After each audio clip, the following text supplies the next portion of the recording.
Hello, everybody. Rhonda Silva here, and I stand before you looking for your support as I run for the Board of Trustees of ARIN. Well, first of all, I need to begin with a thank you, a sincere thank you to the many of you who overwhelmingly supported the petition process. Without you, I wouldn't be here today, and providing my credentials and my history and my interest and why I'm here in the first place. So thank you to you, and thank you to the rest of you for listening as I share for you this morning. So that said, I was asked, well, what are my what's my history? What are my qualifications? Where do I come from? And those of you that don't know me, I've been involved in ARIN for a very long time. Throughout my career, I started early on. I jumped into the advisory council. I chaired that for 5 years. I later served on the NRO for 5 years. And then, as many of you realize, the NRO appoints to the members of the ICANN board. I served in that capacity for 6 years. So a lot of experience in leadership and in governance. And I bring that back to you today. It seemed like a natural path to come back.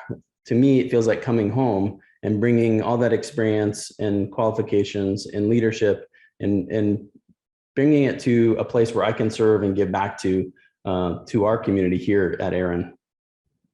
But then I'm asked, well, what are some of the issues that are important to me? And I really think of three. One, what happened in the DNS with regards to GDPR and who is compliance, and how a lot of that value and information was sort of diminished as organizations, registries, registrars all tried to find ways to comply with a variety of different requirements.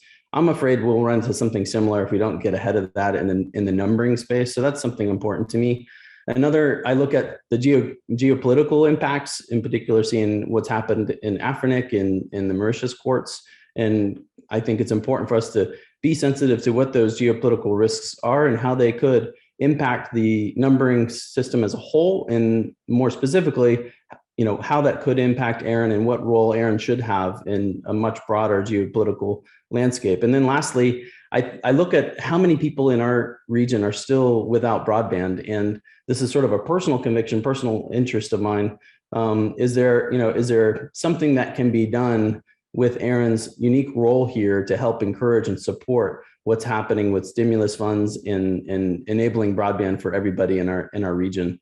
It's a little bit outside of our remit, I realize that, but perhaps there's something we can do. But lastly, I got to come back to the NomCom.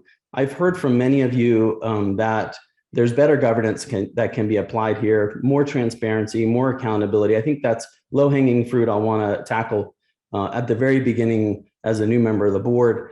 And I think there's some good work we can do there. So without further ado, thank you for your support, and I look forward to working for you. Thanks.